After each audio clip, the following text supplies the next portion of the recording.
Hello বুড়ো। Hello.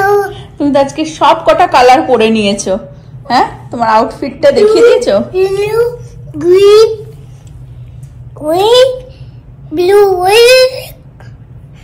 that is a hand colors. Yes, so many colors, beautiful colors. এটা কি funny dance হলো?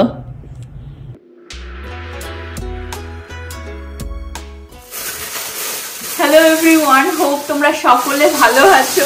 আজকে হচ্ছে সানডে, বানাবো হচ্ছে চিকেন, বাট একটু ডিফারেন্ট ওয়েতে, একটুখানি এখানকার স্টাইলে বানাবো, আমাদের দেশি স্টাইলে না, বিদেশি স্টাইলে বানাবো। তোমাদের সাথে শেয়ার করছি রেসিপিটা, প্রথমবার বানাবো এইভাবে। প্রীতির হোপফুলি ভালো লাগবে। প্রীতি বাড়িতেই আছে, ওর কাল বাদে পরশু দিন হচ্ছে কলেজ খুলবে, তখন কলেজের প্রিপারেশন চলছে। হ্যাঁ প্রীতি, এক্সাইটেড? কলেজ স্টার্ট হবে এই তো, আর এই কয়েকটা মাস, তারপরে এই সেমিস্টার ফিনিশ হয়ে গেলে আর একটা বছর প্রীতির বাকি কলেজে। হ্যাঁ, আর নভ হচ্ছে ছুটি, যেহেতু সকাল সকাল ও বেরিয়েছে ওর কাজ নিয়ে, তো কখনো বাড়ি আসে আমি জানি না, বলতে পারছি না। নভ বলছিল যে চল আমার সাথে, না ওর অনেক টাইম লাগবে, অনেকগুলো কাজ নিয়ে বেরিয়েছে, তুই যা, আমি রান্না বান্নাটা ফিনিশ করি, আসলে বাড়িতে ফিরলে আর কি হয়তো একটুখানি কসকোতে যাওয়ার ইচ্ছা আছে। এখন ছেলেটাকেও স্নান করিয়ে দিয়েছি, আর আমি ঝটাঝট এটাকে চিকেন ব্রেস্টটাকে বানিয়ে নিই। আজকে আমাদের মর্নিং স্টার্ট হয়েছে অনেক লেট করে, নভর মতন ব্রেকফাস্ট করে ও বেরিয়ে গেছিল, তো আজকে ছুটির দিন, সকাল থেকে ল্যাতই খাচ্ছিলাম। তখন প্রীতি ওর ব্রেকফাস্ট করে, ব্রেকফাস্ট তো না, এটা ব্রাঞ্চ বলতে পারো, চিলা বানিয়েছিলাম বাদামের চাটনি দিয়ে। This is best food. ভালো না?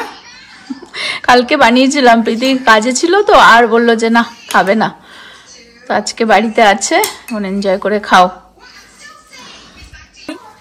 আমি দেখিয়ে দিই যে ফার্স্টে কিভাবে কাট করব ব্রেস্টটাকে, না মানে হাফ ওয়েতে এরকম ভাবে, মানে পুরোপুরি কিন্তু না, হাফ ওয়েতে এরকম ভাবে আমি কাট করে নিচ্ছি।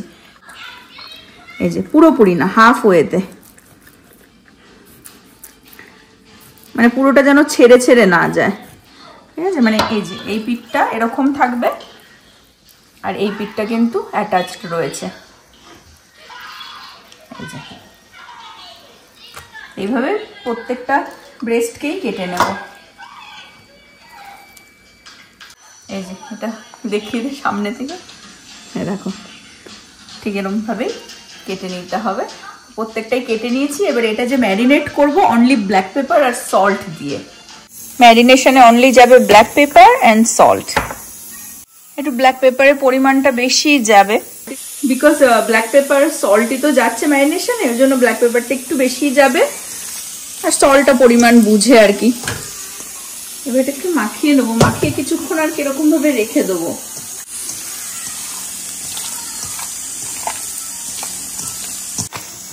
প্রীতি আমার চলে এসেছে হেল্পে, আমি বললাম আর একটু ব্ল্যাক পেপার যাবে, তুই একটু দিয়ে দে। চিকেনটাকে এইভাবেই ম্যারিনেট করে কিছুক্ষণ রেখে দিয়ে আমি বাকি প্রিপারেশন শুরু করে দেবো। আমার একটুখানি কিছু গার্লিক চপ লাগবে, লেমন লাগবে, আমার এই কটা জিনিসই লাগবে, ব্ল্যাক পেপার, বাটার, একটুখানি পার্সলে, একটুখানি চিলি ফ্লেক্স আর সল্ট। গার্লিক গুলোকে কুচি করে নিয়েছি। এখন আমি এই ম্যারিনেট করা চিকেন গুলোকে ভাজবো একটুখানি বাটারে। একটু বাটারটা বেশি যাবে। আজকে আমার সব থেকে বড় কাজ প্রীতি করে দিল, সেটা হচ্ছে ভাইকে খাইয়ে দিল। Bhai is ready, now you just have to cook and your day is done. I know. সব থেকে বড় কঠিন কাজ আর কি। কঠিন কাজটা ওখানটা এখন রেস্ট করছেন, ওই যে ওই দূরে। আমি চিকেন গুলোকে এরকম ভাবে আর কি এপিট ওপিট ভেজে নেব। আই থিঙ্ক দুটো দুটো করেই ভাজি, জায়গা হবে না।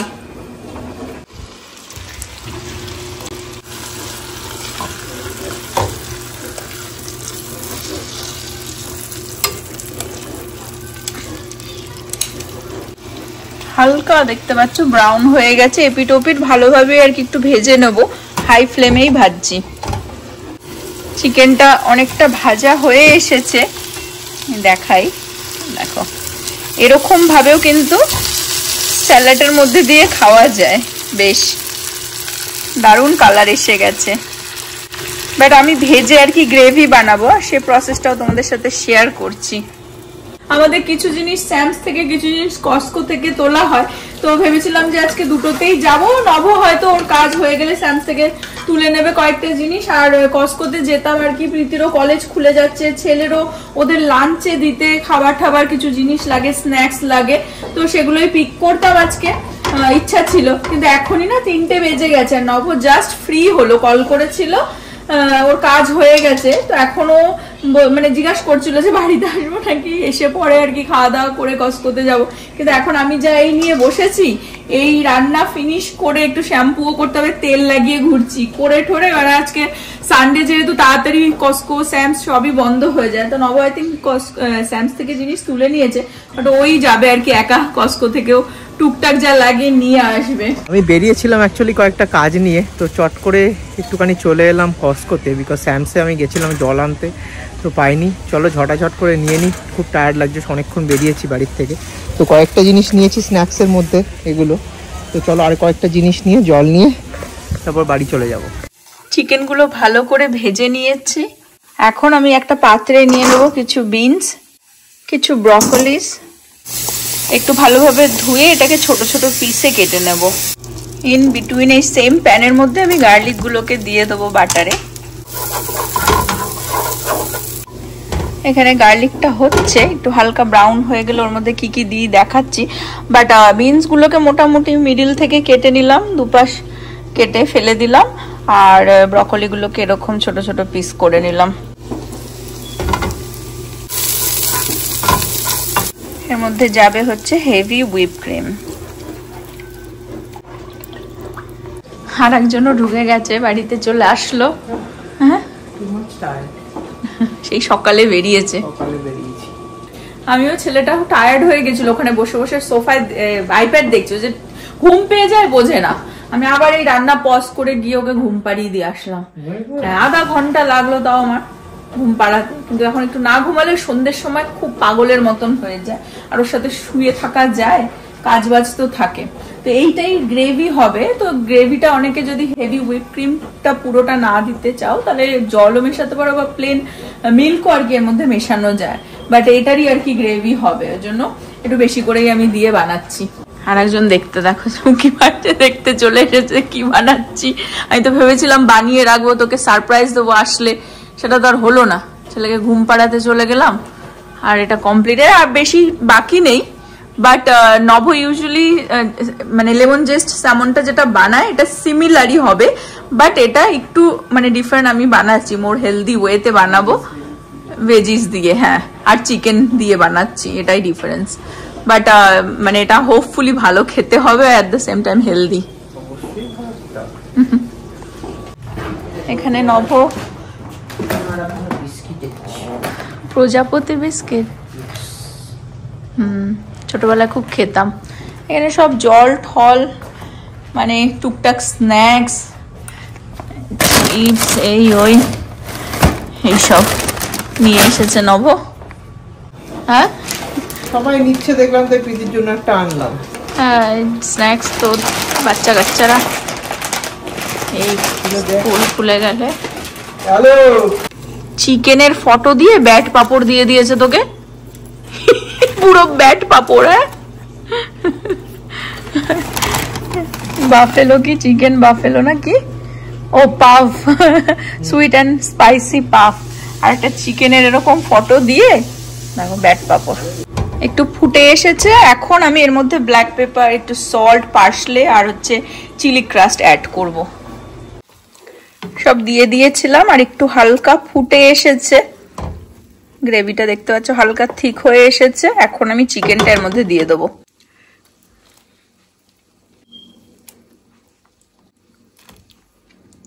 ব্ল্যাক পেপারটা এই গ্রেভিটার মধ্যেও আমি একটু বেশি দিয়েছিলাম, আর সল্টটা পরিমাণ মতন বুঝে দিতে হবে।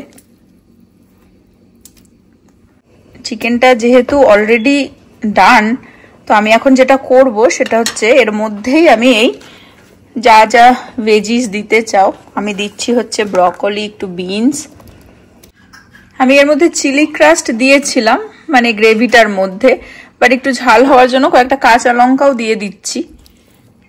তো এবারে এটাকে ভালোভাবে মিশিয়ে দেবো গ্রেভিটার সাথে। এবারে এইভাবেই আমি একটুখানি ঢেকে কিছুক্ষণ এটা ফুটতে দেব। আমার কাছে একটুখানি ফ্রোজেন স্পিনেচ ছিল, সেটাও আমি এর মধ্যে দিয়ে দেবো, যত সবজি দেওয়া যায় আর কি।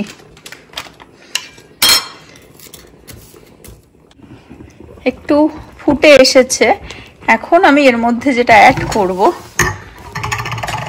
হোপফুলি দারুণ খেতে হবে, দেখেই এত ইয়ামি লাগছে এত সবজি পাতি দিয়ে। সবজিগুলো একটু হালকা আধ কাঁচা আধ সেদ্ধ থাকবে আর কি, ওই জন্যই লাস্টের দিকেই দেওয়া। এমনিও ব্রকলিটা ফ্রোজেন ছিল তো ওগুলো নরমই থাকে, বাট বিনসটা এমনি ফ্রিজে ছিল, তো ওটাও মানে একটু হাফ কাঁচা হাফ সিদ্ধ থাকলে মানে বেশ মুখে পড়লে ভালো লাগে। তো এখন আমি যেটা দিচ্ছি সেটা হচ্ছে লেমন জুস, তারপরে একটু ফুটালে এটা হয়ে যায়। নব বলছে তো পুরো আমেরিকান স্টাইলে রান্না করছিস আজকে। কি করব, আমাদের এখন যা ডায়েট হয়ে গেছে এরকমই করতে হবে। হ্যাঁ, এর মধ্যে যা যা সবজি আছে, গ্রিনস আছে, মানে সবই দেওয়া যায়। এর মধ্যে মটরশুঁটিও দেওয়া যায়, রাইট? নব বলছে মটরশুঁটি দিতে পারতি, বাট অনেক সবজি দিয়ে ফেলেছি। ব্রকলিগুলো অ্যাকচুয়ালি ফ্রোজেন ছিল তো ওই জন্য ওটা মোটামুটি নরমই থাকে, বাট বাকি দেখবে বিনসও একটুখানি হাফ সিদ্ধ হলেই মানে ওর মুখে পড়লে বেশ ভালোই লাগে, মানে পুরোপুরি একদম নরম হয়ে গেলে আবার ভালো লাগে না। ভালোভাবে ফুটে এসেছে। 3 জনের প্লেট 3 রকমের। এখানে হচ্ছে ব্রাউন রাইস, স্যালাড, আমার আবার একটু সাদা ভাত রয়েছে তাই খাচ্ছি, আর প্রীতি নিয়ে নিয়েছে ব্রেড। ব্রেডের সাথে এই চিকেনটা অলমোস্ট ডান। আজকে আমাদের সানডের লাঞ্চ। এটা কি চিকেন বলা যেতে পারে এটাকে? Lemon paper butter garlic lemon pepper chicken with lots of veggies. এই হচ্ছে চিকেনটার ফাইনাল লুক। দেখেই জিভে জল চলে আসছে, চলো খেয়ে নিই। একটু ফুটালাম, কালারটা অটোমেটিক্যালি চেঞ্জ হয়ে গেল লেবুটা দেওয়াতেও আর কি। দারুণ টেস্ট, একটু করে দেখলাম, খুব ভালো হয়েছে। আর চিকেনটা কেটে কেটে না করার কারণটা আমি বলে দিই, গোটা কেন রাখলাম। এখন যে যতটা খাবে কেটে নিতে পারে, কেটে দিলে আবার এই যে মানে যেরকম ভাবে বানালাম না, এই প্রসেসটা আবার হতো না, রাইট? ঠিক আছে, অনেকটা টু মাছ চিকেন আর কি হয়ে যেত, আর ভাজতেও তো যে ভাজলাম যে বাটার দিয়ে টাইমও লাগতো, রাইট? একটুখানি মিক্স ভেজিটেবল দিয়ে ডালও আছে, ওটা শুধু নবই খাবে। চিকেনটা এরকম ভাবে পিস করে কেটে নিলাম, আর তারপরে গ্রেভিটা এর ওপর দিয়ে এরকম ভাবে নিয়ে নেব। কেমন লাগছে প্রীতি? প্রীতির তো এরকম খাবার আবার হলে প্রীতির খুব ভালো লাগে। হ্যাঁ, আর বিনস গুলো না এরকম হাফ বয়েল হয়ে থাকে তো বেশ ভালো লাগে খেতে। কয়েকটা আগের ব্লগে তোমাদের সাথে আমার প্রেগনেন্সি ইস্যুগুলো শেয়ার করেছিলাম, আর তোমাদের সাথে শেয়ার করেছিলাম যে আমার কোলেস্টিসিস আর জেস্টেশনাল ডায়াবেটিস হয়েছিল। তো ডক্টর বলেছিল যে ডেলিভারির সাথে সাথে ওগুলো চলে যাবে, বাট সারা জীবনের জন্য কিন্তু একটা রিস্ক থেকে যাবে। আমি কথাগুলো কেন এখন বলছি তোমাদের সাথে শেয়ার করি। আমার ফিউ মান্থস এগো মানে খুব হেয়ার ফল হচ্ছিল, ঠিক আছে? তো অনেক সময় ব্লাড সুগার হাই থাকলেও কিন্তু হেয়ার ফল হয়, আর অনেক মানে বেশি হয়, ঠিক আছে? তো আমি ইউজুয়ালি এতটা হেয়ার কেয়ার করি না, তেল তো লাগাই না, কিন্তু মানে এতটাই হেয়ার ফল হচ্ছিল যে আমি নিজেই ঘাবড়ে গেছিলাম। তখন প্রীতি আমাকে ইন্ট্রোডিউস করলো এই মিয়েলের অয়েলটা। ও এটা অনেক আগে থেকে ইউজ করছিল, তো আমি ইউজুয়ালি তেল আমার লাগাতে সেরকম ইচ্ছে করে না, কিন্তু যখন এত হেয়ার ফল হচ্ছিল আমি এটা নিয়ে এসে আমি যখন কিনেছিলাম তোমাদের সাথে তখনও শেয়ার করেছিলাম, বাট আমি তোমাদের সাথে এখন এই জন্য শেয়ার করছি বিকজ এখন তো ফিউ মান্থস হয়ে গেছে। আমি এটা মনে হয় অক্টোবর নভেম্বর থেকে ইউজ করছি, মানে খুবই কাজে দিয়েছে আমার। আর আমি যেদিনকার অ্যাকচুয়ালি শ্যাম্পু করব ভাবি, সকালবেলায় লাগিয়ে দিই, সারাদিন থাকে মাথায়, তারপর বিকেলের দিকে আর কি, কারণ কয়েক ঘন্টা তো রাখতে হবে, স্ক্যাল্পেই দিতে হবে, মাসাজ করে ছেড়ে দিই, তারপর শ্যাম্পু করে নিই কয়েক ঘন্টা পর। কাছের থেকে একটুখানি দেখিয়ে দিই তোমাদেরকে। আমি যখন প্রথম ইউজ করতাম সপ্তাহে 2-3 বার ইউজ করে ফেলতাম, কারণ তখন আমার অনেক বেশি হেয়ার ফল হচ্ছিল। এখন যেমন নর্মাল হয়ে গেছে, এখন অনেক হেয়ার ফল কম হয়ে গেছে, আর নিউ হেয়ারও অনেক গ্রোথ আমি দেখেছি। তো তো এখন যেমন আমি সপ্তাহে একবার করে ইউজ করি। এই ছোট্ট জিনিসটা আমি তোমাদের সাথে এই জন্যই শেয়ার করলাম। দেখো এটা তো পেড প্রমোশন না, কিন্তু এই জন্য শেয়ার করলাম যে আমার কাছে দিয়েছে, হোপ কারোর কাজে দিয়ে যাবে। হেয়ার ফল খাওয়া থেকেও হয়ে থাকে, যেরকমটা বললাম আমার জেস্টেশনাল ডায়াবেটিস যেহেতু হয়েছিল, ডক্টর বলেছিল যে সারা জীবনের জন্য তোমার একটা প্রি ডায়াবেটিক একটা ব্যাপার তো থাকবেই, ঠিক আছে, আবার ব্যাক করে আসতে পারে যদি তুমি খাওয়া দাওয়া না ঠিক করো। আমাদের আগে তো খাওয়া দাওয়া অনেক রিচ ছিল, যদি তোমরা আগের ব্লগ দেখে থাকো। বাট নবর শারীরিক কিছু কন্ডিশনের জন্য মানে আমি সবসময় ভাবতাম যে আমার হয়তো কিছু হবে, কিন্তু ওকে তো দেখে সুস্থ লাগতো, কিন্তু ও যখন চেক আপ করলো ডক্টরের কাছে তখন ওর অনেক কিছু ধরা পড়েছিল। তো সেই জন্য আমরা ফিউ মান্থস কি অলমোস্ট লাস্ট ইয়ারের হাফ ইয়ারটাই আমরা একদম টোটালি খাবার দাবার চেঞ্জ করে আমাদের লাইফস্টাইল পুরো চেঞ্জ করে দিয়েছিলাম। তো রিসেন্টলি নব ডক্টরের কাছে গেছিল, ভিজিট করেছিল। ওর যে মানে সবকিছু টেস্ট করে যা রেটিং এসেছে মানে অসাধারণ, he is normal now, thank god. আর ডক্টর ওকে এটা তখন জিজ্ঞাসাও করেছিল যে তুমি যে তোমার ডায়েটটা আমাকে খুলে বলো, মানে নব ডক্টরও ওর জন্য খুবই প্রাউড ফিল করছিল। আর তখন নাকি নবকে বলেছে যে তোমার ওয়াইফও যদি তোমার 50%ও মানে খাওয়া দাওয়া আর কি তোমার মতন রাখে তাহলে ও এই যাত্রায় বেঁচে যাবে। তো নবর সাথে সাথে আমারও খাওয়া দাওয়া মোটামুটি হয়ে যায়। আমি হয়তো ওর মতন অতটা স্ট্রিক্টলি করতে পারি না, ও যেমন এক্সারসাইজ করে, খাওয়া দাওয়া ওর একদম মানে কোনো এদিক ওদিক না, আমার যেমন আবার একটু এদিক ওদিক হয়েই যায় আর কি। তো খাওয়াটা মেন ইম্পর্টেন্ট, বাট এই তেলটাও আমার খুব কাজে দিয়েছে, ওই জন্য তোমাদের সাথে টুক করে শেয়ার করে দিলাম। আমরা এখন বসে বসে মুভি দেখছি। I want to talk with you. ঘুম থেকে উঠে গেছে, ঘুমাবে না জোর করে যখন চেপে ধরে শুয়েছি পাশে, তারপর তো কাঁদতে ঘুমিয়েই পড়লো। তো এখানে আজকে ব্লগটাও আমি এন্ড করে দেবো। হোপ তোমরা সকলে ভালো থাকবে, সুস্থ থাকবে, হ্যাপি থাকবে। আবার আগামী ব্লগে দেখা হবে। Bye bye, good night.